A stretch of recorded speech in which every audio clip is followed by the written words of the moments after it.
ಅಂತ ರಾಜ್ಯಪಾಲರು ಸೂಚನೆಯನ್ನು ಕೊಟ್ಟಿದ್ರು. ಆ ಸೂಚನೆ ಮೇರೆಗೆ ಈಗ ದಳಪತಿ ವಿಜಯ್ ರಾಜ್ಯಪಾಲರ ನಿವಾಸ ಭೇಟಿಯನ್ನು ಕೊಡ್ತಾ ಇದ್ದಾರೆ. ನಿವಾಸಕ್ಕೆ ನೋಡಿ, ದೃಶ್ಯದಲ್ಲೂ ಕೂಡ ಗಮನಿಸ್ತಾ ಇದ್ದೀರಾ. ಈಗ ಒಂದು ದಳಪತಿ ವಿಜಯ್ಗೆ ಪ್ರಾದೇಶಿಕ ಪಕ್ಷಗಳು ಬೆಂಬಲವನ್ನು ಕೊಟ್ಟಿದೆ, ಅದರ ಜೊತೆಗೆ ಕಾಂಗ್ರೆಸ್ ಕೂಡ ಬೆಂಬಲವನ್ನು, ಷರತ್ತುಬದ್ಧ ಬೆಂಬಲವನ್ನು ಘೋಷಣೆ ಮಾಡಿರೋದು. ದಳಪತಿ ವಿಜಯ್ ಮುಂದೆ ಸಾಕಷ್ಟು ಸವಾಲುಗಳಿದೆ. ಅವರು ಕೇಳಿರುವಂಥ ಬೇಡಿಕೆಗಳಿಗೆ ದಳಪತಿ ವಿಜಯ್ ಸ್ಪಂದಿಸಬೇಕು. ಅವರು ಏನೆಲ್ಲ ಬೇಡಿಕೆಗಳನ್ನು ಇಟ್ಟಿದ್ದಾರೆ ಅದೆಲ್ಲವನ್ನ ಕೂಡ ದಳಪತಿ ವಿಜಯ್ ಫುಲ್ಫಿಲ್ ಮಾಡಬೇಕು. ಸರ್ಕಾರವನ್ನು ರಚನೆ ಮಾಡಿದ ಬಳಿಕ ದಳಪತಿ ವಿಜಯ್ ಮುಂದೆ ಇನ್ನೂ ಸಾಕಷ್ಟು ಸವಾಲು. ಯಾವಾಗ ಚುನಾವಣೆ ಸಂದರ್ಭದಲ್ಲಿ ದಳಪತಿ ವಿಜಯ್ ಚುನಾವಣಾ ಪ್ರಣಾಳಿಕೆಯಲ್ಲಿ ಹಲವು ಯೋಜನೆಗಳನ್ನು ಘೋಷಣೆ ಮಾಡಿದ್ದು, ಗ್ಯಾರಂಟಿಗಳನ್ನು ಸಾಕಷ್ಟು ಘೋಷಣೆ ಮಾಡಿದ್ದು. ಆ ಗ್ಯಾರಂಟಿಗಳಲ್ಲಿ ಪ್ರಮುಖ ಗ್ಯಾರಂಟಿಗಳು ವಿವಾಹೇತರ ಮಹಿಳೆಯರಿಗೆ 8 ಗ್ರಾಂ ಚಿನ್ನ, 1 ರೇಷ್ಮೆ ಸೀರೆ ಕೊಡ್ತೀನಿ ಅಂತ ಚುನಾವಣಾ ಪ್ರಣಾಳಿಕೆಯಲ್ಲಿ ಘೋಷಣೆ ಮಾಡಿದ್ರು. ಇನ್ನು 2ನೇ ಗ್ಯಾರಂಟಿ 6 ಸಿಲಿಂಡರ್, ವರ್ಷಕ್ಕೆ 6 ಸಿಲಿಂಡರನ್ನು ಕೊಡ್ತೀನಿ ಅಂತ. ಇನ್ನು ಅನೇಕ ಘೋಷಣೆಗಳನ್ನು ದಳಪತಿ ವಿಜಯ್ ಮಾಡಿದ್ರು. 2,000 ಗೃಹಲಕ್ಷ್ಮಿ ಹಣ, ಉಚಿತ ಬಸ್ ಮಹಿಳೆಯರಿಗೆ, ಇದೇ ರೀತಿಯಾಗಿ ಅನೇಕ ಯೋಜನೆಗಳನ್ನು ದಳಪತಿ ವಿಜಯ್ ಚುನಾವಣಾ ಸಂದರ್ಭದಲ್ಲಿ ತಮ್ಮ ಪ್ರಣಾಳಿಕೆಯಲ್ಲಿ ಈ ಯೋಜನೆಗಳನ್ನು ಘೋಷಣೆ ಮಾಡಿದ್ದು. ಈಗ ಆ ಎಲ್ಲ ಯೋಜನೆಗಳನ್ನು ಏನು ಘೋಷಣೆ ಮಾಡಿದ್ರು ಅದೆಲ್ಲವನ್ನು ಕೂಡ ಅವರು 6 ತಿಂಗಳ ಒಳಗಾಗಿ ಅನುಷ್ಠಾನಕ್ಕೆ ತರಬೇಕು, ಜಾರಿಗೆ ತರಬೇಕು. ಇದಕ್ಕೆ ಲಕ್ಷ ಕೋಟಿ ಬೇಕಾಗುತ್ತೆ. ಈ ಎಲ್ಲ ಸವಾಲುಗಳನ್ನು ಯಾವ ರೀತಿಯಾಗಿ ದಳಪತಿ ವಿಜಯ್ ಬಗೆಹರಿಸ್ತಾರೆ, ಯಾವ ರೀತಿಯಾಗಿ ಇದೆಲ್ಲವನ್ನ ಕೂಡ ನಿವಾರಿಸ್ತಾರೆ ಅನ್ನೋದು ಈಗ ಪ್ರಶ್ನೆಯಾಗಿದೆ. ಇದೇ ವಿಚಾರಕ್ಕೆ ಸಂಬಂಧಪಟ್ಟಂತೆ ನನ್ನ ಕಲೀಗ್ ರಂಜಿತ್ ಶಿರಿಯಾರ್ ನನ್ನ ಜೊತೆ ಡೆಸ್ಕ್ನಿಂದ ಲೈವ್ ಆಗಿ ಜಾಯ್ನ್ ಆಗ್ತಿದ್ದಾರೆ. ರಂಜಿತ್, ಇದೀಗ ದಳಪತಿ ವಿಜಯ್ಗೆ ರಾಜ್ಯಪಾಲರು ಭೇಟಿಗೆ ಅವಕಾಶವನ್ನು ಕೊಟ್ಟಿದ್ದಾರೆ. ಒಂದು ವೇಳೆ ರಾಜ್ಯಪಾಲರು ಅವಕಾಶವನ್ನು ಕೊಟ್ಟರೆ ನಾಳೆನೇ ಪ್ರಮಾಣ ವಚನ ಆಗುತ್ತಾ? ಅದಾದ ಬಳಿಕ ಅಧಿಕಾರಕ್ಕೆ ಬಂದ ಮೇಲೆ ಸಾಕಷ್ಟು ಸವಾಲುಗಳಿದೆ. ಸದ್ಯಕ್ಕೆ ಏನು ಡೀಟೇಲ್ಸ್ ಇದೆ? ಖಂಡಿತವಾಗ್ಲೂ ಕೂಡ ಪ್ರವೀಣ್, ನೋಡಿ, ನಿನ್ನೆಗೆ 4 ದಿನ ಆಗಿತ್ತು ವಿಜಯ್ ಪ್ರಚಂಡ ಗೆಲುವನ್ನು ಸಾಧಿಸಿ. ಅದಾದ ನಂತರ ಯಾವಾಗ ಪ್ರಮಾಣ ವಚನ, ಯಾವಾಗ ಹಕ್ಕು ಮಂಡಿಸ್ತಾರೆ ಅನ್ನೋದೆಲ್ಲವೂ ಕೂಡ ಎಲ್ಲರ ಪ್ರಶ್ನೆಯಾಗಿತ್ತು. 3 ಬಾರಿ ರಾಜ್ಯಪಾಲರನ್ನು ಭೇಟಿಯಾದಾಗಲೂ ಕೂಡ ತಮ್ಮಲ್ಲಿ ಬಹುಮತಕ್ಕೆ ಬೇಕಾದಂಥ 118 ಶಾಸಕರ ಬೆಂಬಲ ಇದೆಯಾ ಅನ್ನೋದನ್ನು ಪ್ರಶ್ನೆ ಮಾಡಿದಾಗ ರಾಜ್ಯಪಾಲರು, ಆ ಸಮಯಕ್ಕೆ ಅವರ ಬಳಿಯಲ್ಲಿ 118 ಶಾಸಕರ ಬೆಂಬಲ ಇರಲಿಲ್ಲ. 108 ಸ್ಥಾನವನ್ನು ಗೆದ್ದಂಥ ವಿಜಯ್ 108 ಸವಾಲುಗಳನ್ನು ಎದುರಿಸಿದ್ರು ತಾವು ಹಕ್ಕನ್ನು ಮಂಡಿಸೋದಕ್ಕೆ. ರಾಜ್ಯಪಾಲರು ಇವತ್ತು 6 ಗಂಟೆ 30 ನಿಮಿಷಕ್ಕೆ ತಮ್ಮ ಸಮಯವನ್ನು ನಿಗದಿ ಮಾಡಿದ್ದಾರೆ.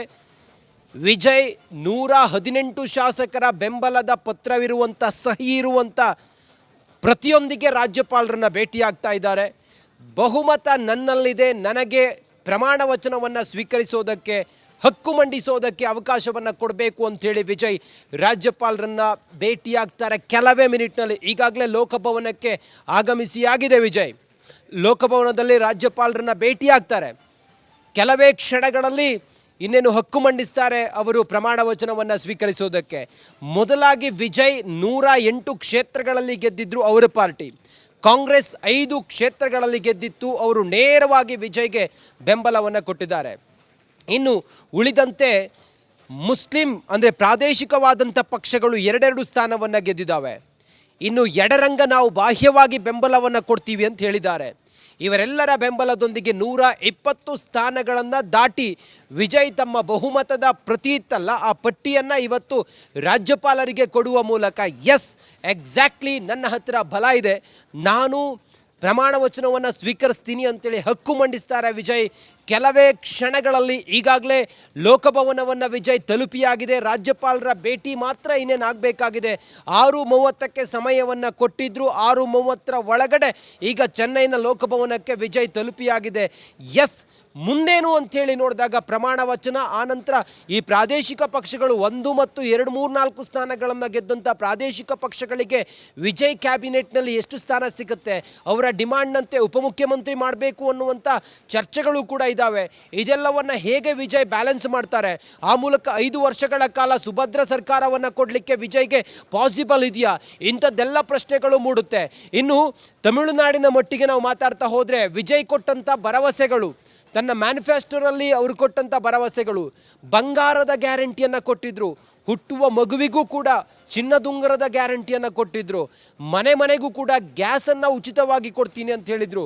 ಇದೆಲ್ಲ ಸಾಧ್ಯ ಇದೆಯಾ ಅನ್ನೋದನ್ನು ಪ್ರಶ್ನೆ ಮಾಡಬೇಕಾದಂಥ ಸಂದರ್ಭ. ವಿಜಯ್ ಮುಂದೆ ಮುಖ್ಯಮಂತ್ರಿಯಾಗಿ ಪ್ರಮಾಣ ವಚನವನ್ನು ಸ್ವೀಕಾರ ಮಾಡಿ ಆದ ನಂತರ ಜನ ಇದನ್ನು ಬಯಸ್ತಾ ಇದ್ದಾರೆ, ಅಥವಾ ಕೊಟ್ಟ ಭರವಸೆಯನ್ನು ಈಡೇರಿಸ್ತಾರ ಅನ್ನುವಂಥ ಪ್ರಶ್ನೆ ಕೂಡ ಇದೆ.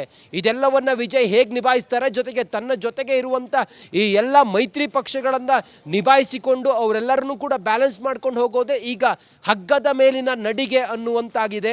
ಈ ಹೊತ್ತಿಗೆ ವಿಜಯ್ ಫಲಿತಾಂಶ ಬಂದು 5 ದಿನದ ನಂತರ ಈಗ ವಿಜಯ್ ಹಕ್ಕು ಮಂಡಿಸ್ತಾ ಇದ್ದಾರೆ. 4ನೇ ಬಾರಿಗೆ ರಾಜ್ಯಪಾಲರ ಭೇಟಿಗೆ ಅವಕಾಶ ಸಿಕ್ಕಿದೆ.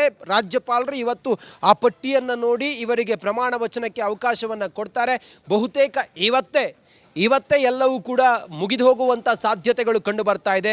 ಆ ಮೂಲಕ ಇಷ್ಟು ದಿನಗಳ ಕಾಲ ನಡೆದಂಥ ಎಲ್ಲ ಹೈಡ್ರಾಮಾ, ಸಿನಿಮೀಯ ರೀತಿಯಲ್ಲಿ ನಡೆದಂಥ ಕ್ಷಣದ ಒಂದಿಷ್ಟು ಡೆವಲಪ್ಮೆಂಟ್ಗಳೇನಿತ್ತು, ಕ್ಷಣದ ಬೆಳವಣಿಗೆಗಳೇನಿತ್ತು, ಟ್ವಿಸ್ಟ್ ಮತ್ತು ತಿರುವುಗಳೇನಿತ್ತು, ಅದೆಲ್ಲದಕ್ಕೂ ಇವತ್ತೇ ಫುಲ್ ಸ್ಟಾಪ್ ಇಡುವಂಥ ಸಾಧ್ಯತೆ ಇದೆ. ಇನ್ನೇನು ಕೆಲವೇ ಮಿನಿಟ್ನಲ್ಲಿ ಒಂದು ಕ್ಲಾರಿಟಿ ಎಲ್ಲರಿಗೂ ಕೂಡ ಸಿಗುತ್ತೆ. ಅದಕ್ಕಾಗಿಯೇ ವಿಜಯ್ ಮತ್ತು ಅವರ ಪಕ್ಷ, ಅವರ ಕಾರ್ಯಕರ್ತರು ಎಲ್ಲರೂ ಕೂಡ ಏನು ಕಾಯ್ತಾ ಇದ್ರು, ಇನ್ನೇನು ಕೆಲವೇ ಹೊತ್ತಿನಲ್ಲಿ ಆ ಗಳಿಗೆ ಬಂದುಬಿಟ್ಟಿದೆ. ಪ್ರವೀಣ್, ರಂಜಿತ್, ಈಗ ಒಂದು ದಳಪತಿ ವಿಜಯ್ಗೆ ಈಗ ಅಲ್ಲಿರುವಂಥ ಸ್ಥಳೀಯ ಪ್ರಾದೇಶಿಕ ಪಕ್ಷಗಳು ಜೊತೆಗೆ ಕಾಂಗ್ರೆಸ್ ಕೂಡ ಈಗ ಬೆಂಬಲವನ್ನು ಘೋಷಣೆ ಮಾಡಿರೋದು, ಸರ್ಕಾರವನ್ನು ರಚನೆ ಮಾಡ್ತಾರೆ. ಆದರೆ ಅವರು ಇಟ್ಟಂಥ ಬೇಡಿಕೆಗಳನ್ನು ದಳಪತಿ ವಿಜಯ್ ಅವರು ಈಡೇರಿಸದೇ ಇದ್ದರೆ ಸರ್ಕಾರ ಬಿದ್ದು ಹೋಗುವಂಥ ಸಾಧ್ಯತೆ ಕೂಡ ಇದೆ. ಈಗಾಗಲೇ ವಿರೋಧ ಪಕ್ಷಗಳು ಕೂಡ ಕಾಯ್ತಾ ಇದೆ, ಮೈತ್ರಿ ಮಾಡಿಕೊಂಡು ನಾವು ಸರ್ಕಾರವನ್ನು ರಚನೆ ಮಾಡಬೇಕು ಅಂತ. ದಳಪತಿ ಮುಂದಿನ ಸವಾಲುಗಳು ಯಾವ ರೀತಿಯಾಗಿದೆ, ಆ ಸವಾಲುಗಳನ್ನು ಯಾವ ರೀತಿಯಾಗಿ ಅವರು ಅದನ್ನ ಬಿಡಿಸ್ತಾರೆ, ಅದನ್ನ ಯಾವ ರೀತಿಯಾಗಿ ಮುಂದೆ ನೋಡ್ತಾರೆ ಅಂತ? ಎಸ್, ಖಂಡಿತವಾಗ್ಲೂ ಕೂಡ ಈಗಿರುವಂಥ ಸವಾಲು, ಈಗಿರುವಂತಹ ಚಾಲೆಂಜ್ ವಿಜಯ್ ಪಕ್ಷಕ್ಕೆ ಇರೋದು ಅದೇನೆ. ಈಗ BCK ಪಕ್ಷ 2 ಸ್ಥಾನವನ್ನು ಗೆದ್ದಿದೆ, ಕಾಂಗ್ರೆಸ್ 5 ಸ್ಥಾನವನ್ನು ಗೆದ್ದಿದೆ. ಇವರೆಲ್ಲರನ್ನೂ ಕೂಡ ಈಗ ಒಟ್ಟಾಗಿ ತೆಗೆದುಕೊಂಡು ಹೋಗಬೇಕು. ಮುಸ್ಲಿಂ ಲೀಗ್ ಅಲ್ಲಿನ ಪ್ರಾದೇಶಿಕ ಪಕ್ಷಗಳೇನಿದ್ವಲ್ಲ, ಆ ಪಕ್ಷಗಳು ಕೂಡ 2 ಸ್ಥಾನವನ್ನು ಗೆದ್ದಿದ್ದಾವೆ. ನಮಗೂ ಕೂಡ ಮಂತ್ರಿ ಮಾಡಬೇಕು, ನಮಗೂ ಕೂಡ ಈ ಡಿಮಾಂಡ್ ಇದೆ, ಅದನ್ನು ನಿಭಾಯಿಸಬೇಕು ಅಂತ ಹೇಳಿದ್ದಾರೆ. ಆದರೆ ವಿಜಯ್ 108 ಸ್ಥಾನವನ್ನು ಗೆದ್ದಿರುವಂಥ ವಿಜಯ್ ಅವರೆಲ್ಲರ ಬೇಡಿಕೆಗಳನ್ನು ಈಡೇರಿಸಬೇಕಾದಂಥ ಸಂದಿಗ್ಧ ಪರಿಸ್ಥಿತಿ ಇದೆ. ಒಂದು ವೇಳೆ ಯಾವುದಾದ್ರೂ ಒಂದು ಪ್ರಾದೇಶಿಕ ಪಕ್ಷ ಹೊರಗಡೆ ಹೋಯಿತು ಅಂತ ಹೇಳಿದರೆ ಸರ್ಕಾರದ ಏನಿದೆ ಬಹುಮತ 118 ಇತ್ತಲ್ಲ, ಆ ಒಂದು ಗಾತ್ರ ಕಡಿಮೆ ಆಗುತ್ತೆ. ಅದಾದ ನಂತರ ಸರ್ಕಾರವೇ ಉರುಳು ಹೋಗುವಂಥ ಸಾಧ್ಯತೆ ಇರುತ್ತೆ. ಇವರೆಲ್ಲನ ನಿಭಾಯಿಸೋದೆ ಅಥವಾ ಅವರೆಲ್ಲರನ್ನೂ ಕೂಡ ಒಟ್ಟಾಗಿ ತೆಗೆದುಕೊಂಡು ಹೋಗೋದೆ, ಅವರೆಲ್ಲರ ಬೇಡಿಕೆಗಳನ್ನು ಈಡೇರಿಸೋದೆ, ಅವರೆಲ್ಲರ ಡಿಮಾಂಡ್ಗಳನ್ನು ಪೂರೈಸೋದೆ ವಿಜಯ್ಗೆ ಇರುವಂಥ ಅತಿ ದೊಡ್ಡ ಚಾಲೆಂಜ್ ಆಗಿದೆ. ನೋಡಿ, BCK ಪಕ್ಷ ಆಲ್ರೆಡಿ ಹೇಳಿರೋ ಹಾಗೆ ನಮ್ಮನ್ನು ಉಪಮುಖ್ಯಮಂತ್ರಿ ಮಾಡಬೇಕು ಅನ್ನೋದನ್ನು ಹೇಳಿದ್ದಾರೆ. ಹಾಗೆ ಕ್ಯಾಬಿನೆಟ್ನಲ್ಲಿ ನಮಗೂ ಕೂಡ ಸಮಾನವಾದ ಹಂಚಿಕೆಯನ್ನು ಮಾಡಬೇಕು ಅಂತ ಹೇಳಿದ್ದಾರೆ.